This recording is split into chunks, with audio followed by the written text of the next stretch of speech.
Assalamualaikum warahmatullahi wabarakatuh. Alhamdulillah, alhamdulillahi rabbil alamin. Rabbus samawati wal ardi alimil ghaibi wasyahadati huwa rahmanur rahim. Asyhadu an la ilaha illallah wahdahu la syarika lah wa asyhadu anna Muhammadan abduhu wa rasuluh. Allahumma shalli ala habibina al-mustafa al-karim Rasulillah Muhammad sallallahu alaihi wasallam wa ala alihi wa ashabihi ajma'in. Bismillahilladzi la yadurruhu ma'asmihi syai'un fil ardi wa la fis sama' wa huwas sami'ul alim. Ma ba'd. Hayal ikhwah, para calon alumni SMA Hidayatullah Batam yang dirahmati Allah Subhanahu wa taala dimanapun berada. Semoga kita senantiasa berada dalam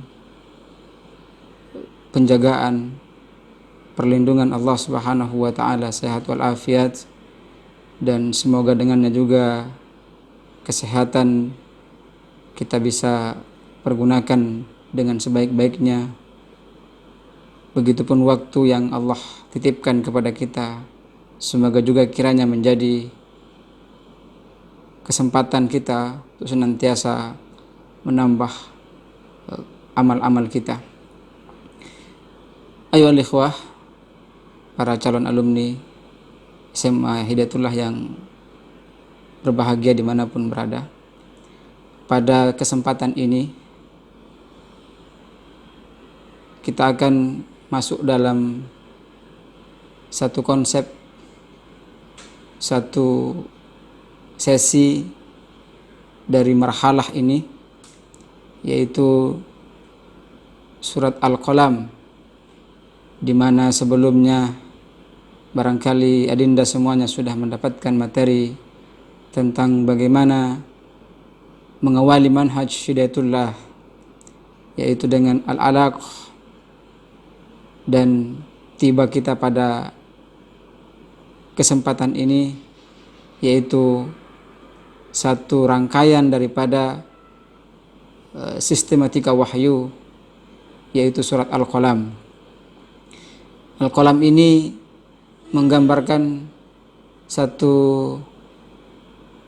konsep peradaban, di mana dengan memahami nanti surat Al-Qalam ini diharapkan kita menjadikan Al-Quran itu sebagai bagian terpenting dalam kehidupan kita di segala aspek, apapun profesi dan kegiatan kita, maka harus berlandaskan pada satu prinsip yang kuat, yaitu Al-Quran. Dalam fase-fase kehidupan kita, mulai kita kecil sampai besar, tumbuh menjadi dewasa, dan sampai hari ini, dan sampai nanti yang akan datang, kita hidup dari berbagai macam pengalaman.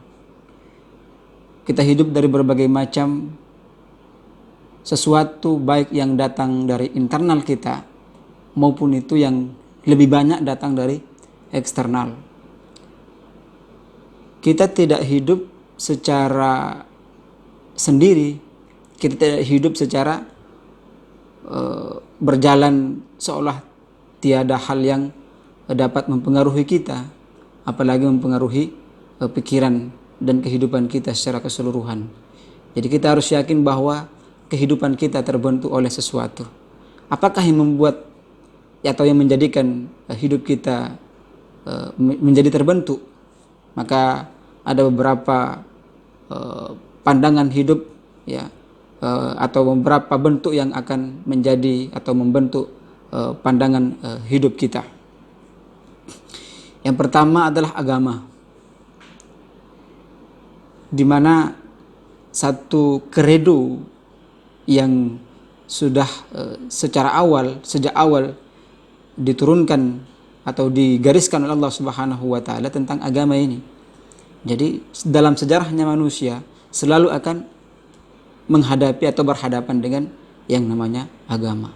Ini juga nanti akan membentuk bagian daripada kehidupan, pandangan world view, pandangan hidup kita. Yang kedua adalah ideologi.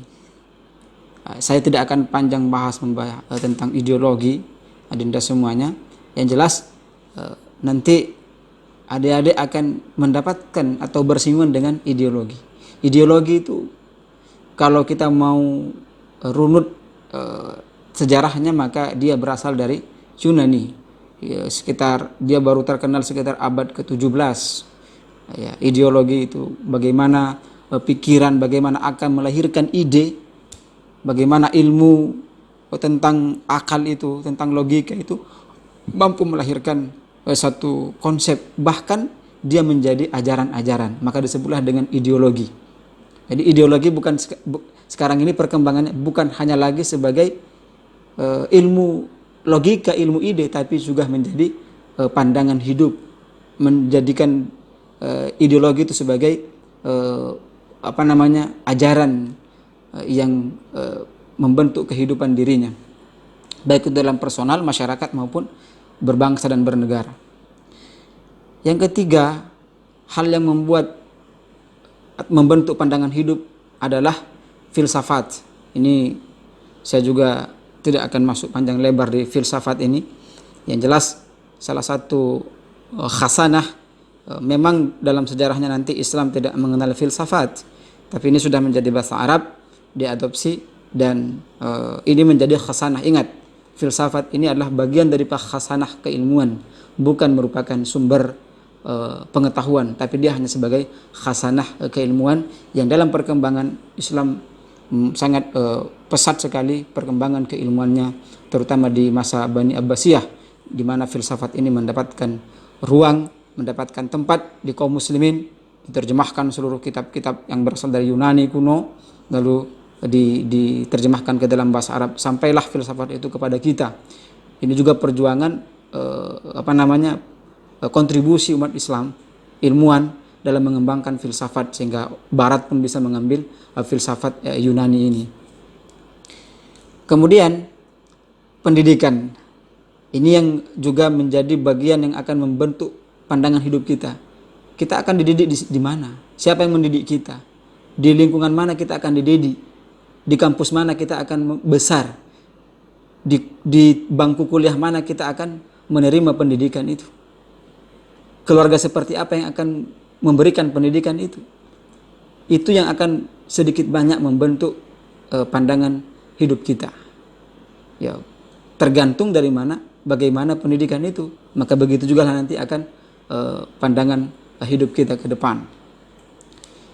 Lalu yang berikutnya adalah bagaimana kita mengenal ada tradisi yang sudah tidak asing lagi, yang ini juga akan menjadi pengaruh besar bagi kehidupan kita, bagi pandangan hidup kita, yaitu tentang tradisi nenek moyang, tradisi leluhur, yang ini juga sedikit banyak akan menjadi atau membentuk pandangan hidup kita.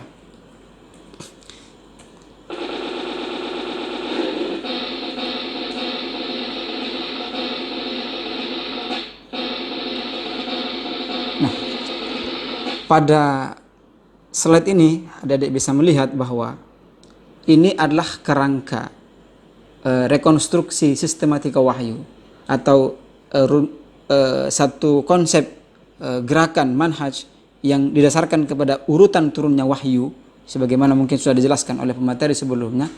Maka ada 5 surah, ada lima surat yang menjadi konsep dasar Hidayatullah dalam menjalankan gerakannya. Ya, satu dari 5 konsep itu adalah Al-Qalam yang sekarang kita kaji, yang sekarang kita bahas, yang sekarang kita bagaimana bisa memahaminya. Ya, mulai dari Al-Alaq sampai Al-Fatihah. Nah, kita berada di tangga yang kedua, yaitu bagaimana Al-Qalam ini menjadi satu gerakan internalisasi, ya, terhadap nilai-nilai yang ada pada kehidupan kita, yaitu ada 2 garis besarnya. Di sana ada syariah dan di sana ada akhlak. Nanti kita lihat bagaimana sesungguhnya kenapa Al-Qalam itu menjadi bagian yang paling penting, fundamental juga dalam menanamkan internalisasi dalam kehidupan kita. Karena memang al-qalam itu nanti akan menjadi sumber nilai. Sumber nilai itu adalah satu pemahaman yang berangkat daripada ada sesuatu yang prinsip mendalam di situ. Ya, ada nilai, ada value di situ. Ya, yaitu syariah dan akhlak. Maka mari kita melihat al-qalam ini di sistematika wahyu ini dia merupakan surat yang kedua, ya, setelah al-alaq. Mari kita membacakan A'udzubillahi minasyaitonirrajim. Bismillahirrahmanirrahim. Nun wal qalami wama yasturun. Ma anta bini'mati rabbika bimajnun. Wa inna laka la'ajran ghayra mamnun. Wa innaka la'ala khuluqin 'adzim. Fasatubsiru wa yubsirun bi ayyikumul maftun. Inna rabbaka huwa 'alamu biman dhalla 'an sabilihi wa huwa 'alamu bil mufsidin. Artinya, mari kita lihat surat Al-Qalam ini. Nun, demi kalam dan apa yang mereka tulis. Berkat nikmat Tuhanmu, kamu Muhammad sekali-kali bukan orang gila. Dan sungguhnya bagi kamu benar-benar pahala yang besar, yang tidak putus-putus.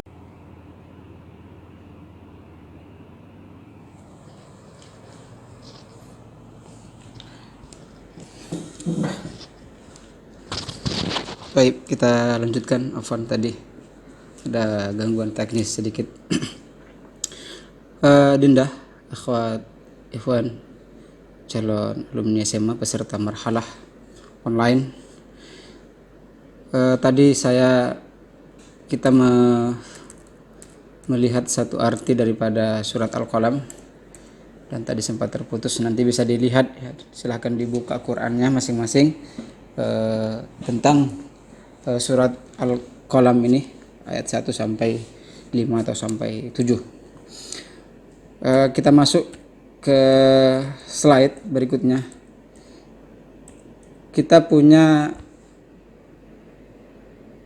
dua garis, ya, kelompok manusia menghadapi kehidupan ini, menjalani kehidupan ini.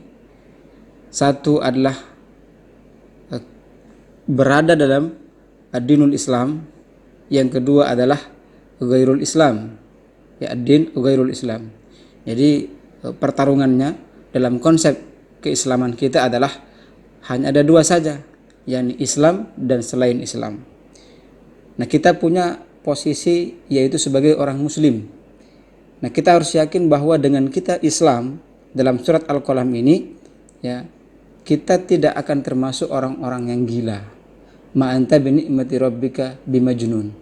Artinya, kalau kita lirikan kepada konteks sejarah, konteks sirah, bahwa ketika Rasulullah membawa agama Islam, menyampaikan kepada kafir Quraisy, Arab di Mekah, maka ya pilihannya ada dua. Mereka masuk Islam, maka mereka tidak akan termasuk orang-orang gila, ya, mereka selamat. Adapun mereka yang menolak selain agama Islam atau mereka menolak dari ajakan Nabi, maka mereka itu adalah hakikatnya orang-orang yang gila. Kemudian yang berikutnya, ketika kita punya konsep dan sudah menjiwai keislaman itu, agama Islam itu menjadi agama kita, selain kita tidak termasuk orang gila, itu juga ada innalaka la ajran ghairu mamnun. Ada keuntungan yang tak terbatas. Ya, mungkin kalau kita mukmin, ada saja kehidupan dunia yang kita terima dari apa yang kita lakukan dalam kehidupan kita sehari-hari, apakah itu sifatnya muamalah maupun sifatnya yang ibadah, ya, hubungan kita dengan Allah, itu hanya bagian kecil yang kita terima di dunia, tapi nanti tak terbatas, tak terhingga di akhirat kita akan mendapatkan keuntungan yang tak terbatas. Itu jaminan dalam surat Al-Qalam kalau kita masuk dalam agama Islam. Yang berikutnya, konsekuensi daripada konsep Al-Qalam ini adalah, ya, ketika kita sudah masuk Islam, berada dalam kelompok Islam, syahadatu an la ilaha illallah Muhammadur Rasulullah, maka konsekuensi daripada itu adalah kita harus memiliki sifat atau akhlak yang tinggi. Itulah dalam Al-Qalam itu disebut dengan innaka la'ala khuluqin azim. Sungguhnya engkau Muhammad memiliki akhlak yang baik, akhlak yang mulia, akhlak yang agung. Maka siapapun yang masuk Islam, mengikuti agama Muhammad, maka harus memiliki akhlak yang mulia. Karena itu ketika adab, ketika akhlaknya bobrok, maka masih dipertanyakan Al-Qalamnya. Ketika akhlaknya buruk, masih dipertanyakan ma anta binikmati rabbika bimajnun. Ya. Kemudian kalau kita sudah memiliki akhlak yang baik, maka kita termasuk orang-orang yang al-muhtadun. Ya, dalam surat Al-Qalam itu ya kita termasuk orang-orang yang mendapatkan petunjuk. Maka kita yang berada di kelompok ini, bagaimana dengan konsep selain Islam? Ya, konsep yang ada baik itu ideologi maupun agama yang selain daripada Islam, maka mereka itu hakikatnya gila. Ya, mereka hakikatnya gila. Karena kalau kita lihat narasi yang dipakai oleh Allah dalam Al-Qalam itu, ma anta binikmati rabbika bimajnun. Engkau tidak gila Muhammad. Dengan Islam engkau tidak gila. Berarti logisnya adalah selain Islam itu gila. Selain Islam itu sinting. Selain Islam itu majnun, gila. Ini kalau kita mau mendalami konsep dan bagaimana luar biasanya Al-Qalam ini. Dan selain Islam atau ad-dinul ghairul Islam, baik itu ideologi maupun agama yang tidak berlandaskan kepada nilai keislaman sebagaimana diarahkan oleh surat Al-Qalam ini, maka dia keuntungannya sementara. Kalaupun dunia dia memiliki manfaat, memiliki keuntungan, itu sifatnya sementara. Di akhirat dia akan celaka. Dan orang yang non-Islam atau di luar daripada konsep nilai Islam itu, maka dia memiliki akhlak yang rendah. Ya, tapi bagaimana nanti konteksnya? Kenapa Indonesia yang mayoritas Muslim, ya, tapi akhlaknya buruk, akhlak adabnya rendah? Maka ini menjadi tugas PR kita bersama. Ada yang salah, ada yang keliru cara kita mendidik anak-anak kita. Maka kalau sudah ghairul Islam, di luar Islam, maka dia bukan orang yang termasuk mendapatkan petunjuk, adh-dhallun, dia adalah orang-orang sesat. Ini harus kita yakin. Harus yakin kita dengan konsep ini. Islam mendapat petunjuk, non-Islam atau ghairul Islam itu orang-orang yang sesat. Nah, ini harus yakin kita, benang merahnya di sini. Perbedaan antara Islam dan ghairul Islam. Nah, dari pertarungan ini dalam kajian Al-Qalam ini antara orang yang tidak gila dengan keislamannya dan orang gila karena dia tersesat karena ghairul Islam, maka siapakah nanti fasatu basiru wa basirun bi ayyikumul maftun? Maka kita akan lihat siapa yang akan menjadi pemenangnya.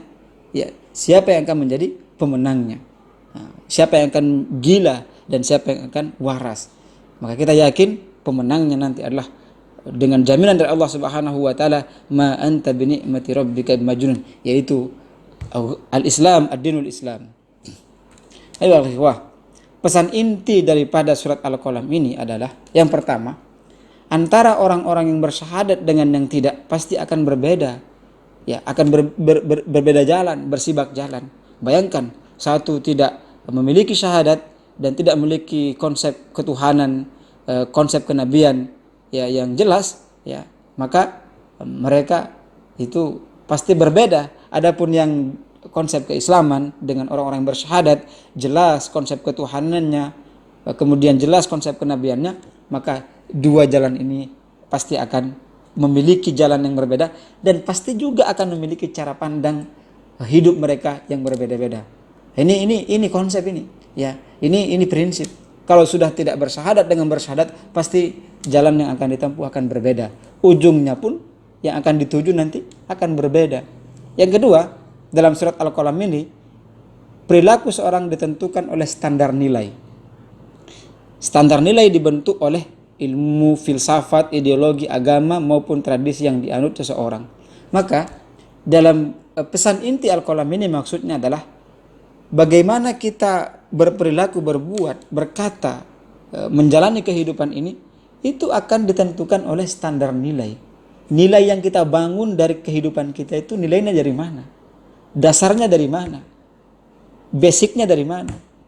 Maka bagi kita orang yang beriman, maka tentu nilainya, standarnya adalah Al-Quran, Al-Qalam, ya, Al-Quran, ya, ya. Jadi Nah, itulah yang menjadi epicentrum daripada Al-Qalam ini, bahwa dituntut kita dalam kehidupan ini harus memiliki nilai, harus memiliki pijakan yang jelas, yakni Al-Quran. Maka jangan sekali-kali mengabaikan bagaimana Al-Quran itu menjadi pedoman dalam kehidupan kita. Yang ketiga, Al-Quran tentu dinul Islam, karena Quran pasti Islam, Islam pasti Al-Quran.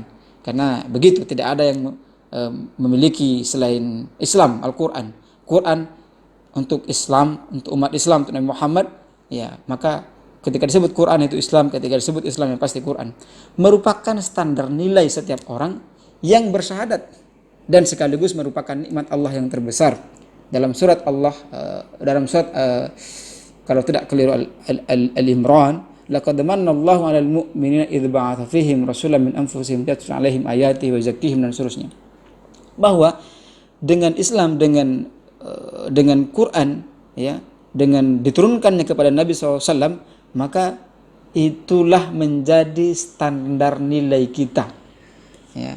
Jadi kalau orang sudah bersyahadat, dia mengucapkan asyhadu an la ilaha illallah wa asyhadu anna muhammadar rasulullah, jalani kehidupan itu, standar nilainya ada dalam Quran, standar akhlaknya ada dalam Quran, standar ibadahnya Quran, standar pergerakannya Quran, standar bernegaranya Quran.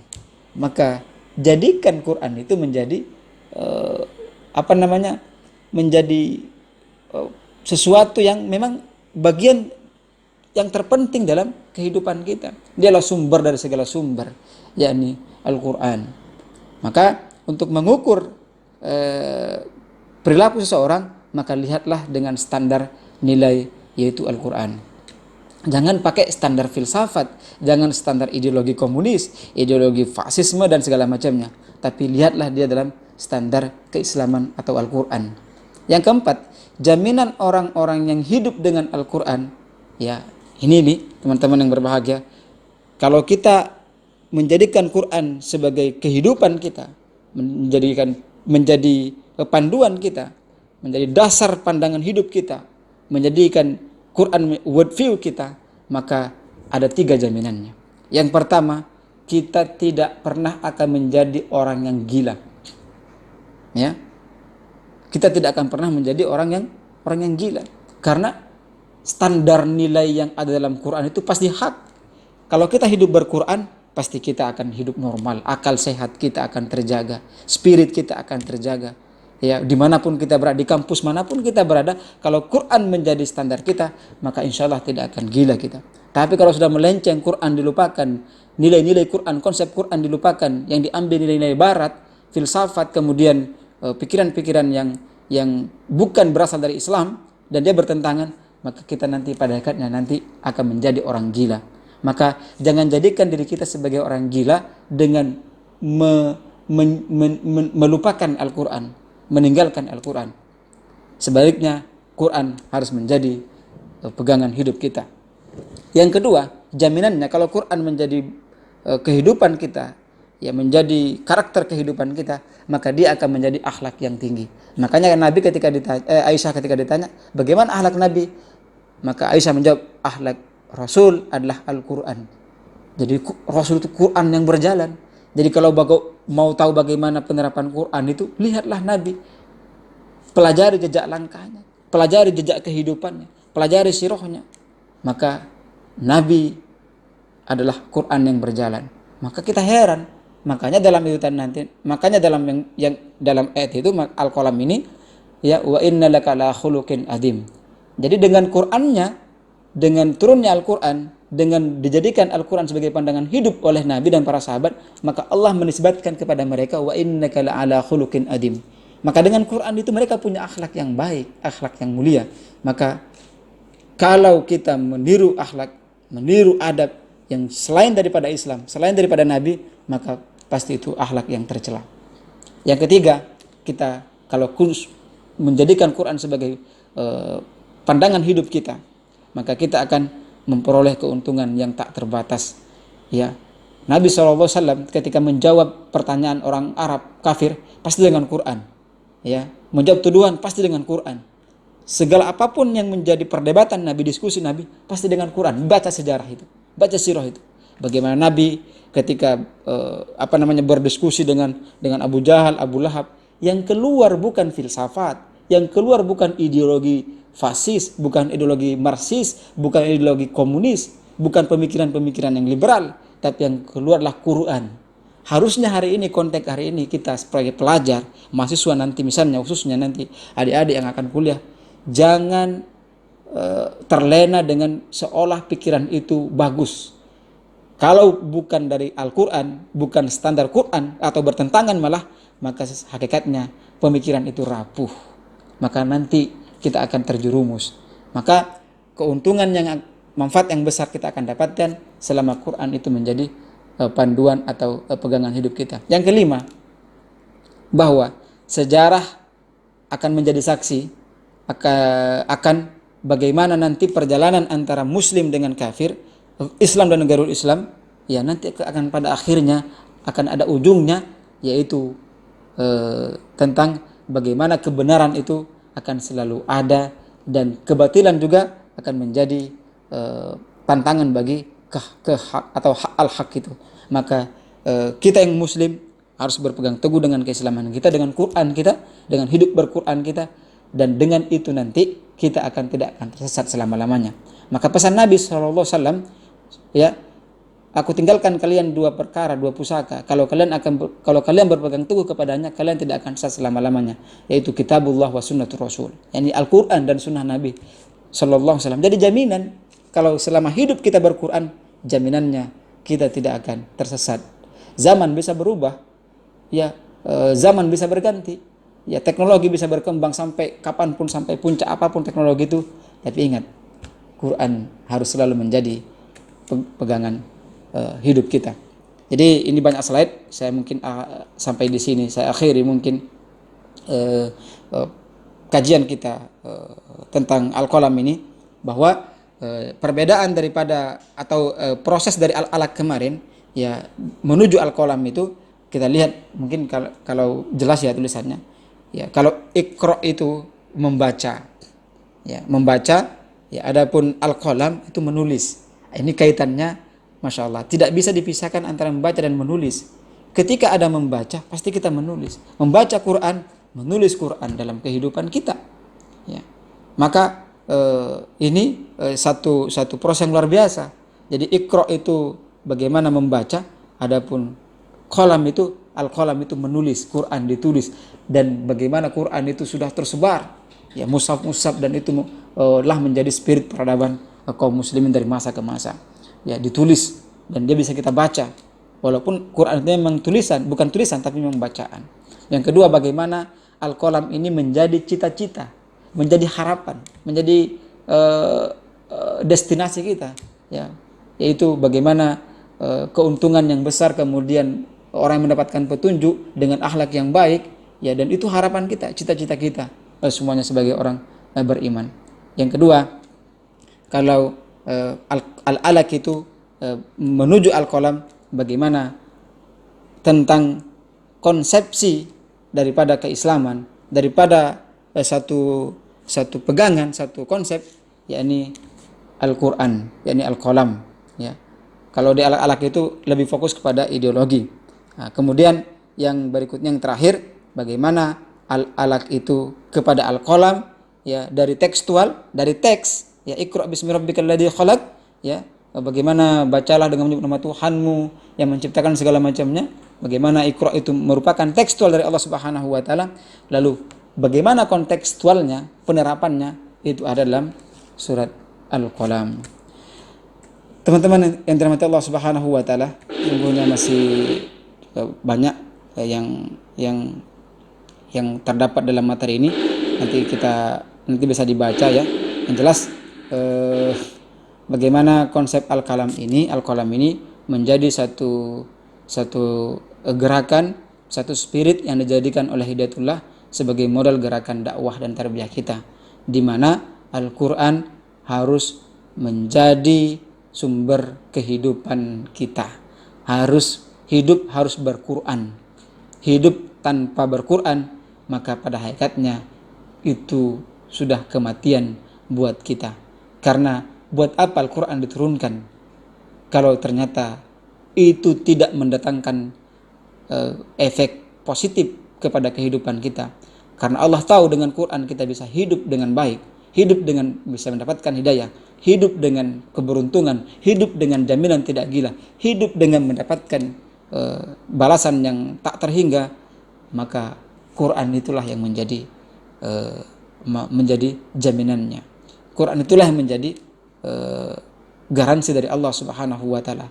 Makanya dalam kesempatan ini ya saya akhiri dengan satu pilihan, dengan satu pesan kepada kita semuanya, mau hidup berquran atau mau hidup dengan yang bukan Quran. Yang nanti akan ketemu dengan konsekuensinya. Hidup dengan berquran, maka jaminannya kita selamat, kita bukan orang gila, kita mendapatkan keuntungan, kita mendapatkan surga, kita mendapatkan kehidupan yang baik. Tapi kalau hidup sudah tidak berquran, maka dia akan menemukan jalan yang sesat, keuntungannya sesaat, ya apapun ideologinya, apapun agamanya, ya selain daripada Islam, selain daripada berquran, maka itu adalah jalan yang sesat. Demikian penyampaian dari saya, semoga bermanfaat ya, dan nanti bisa dilanjutkan dengan penjelasan-penjelasan yang lain ya, dan Al-Qalam ini masih bisa dikembangkan terus. Assalamualaikum warahmatullahi wabarakatuh.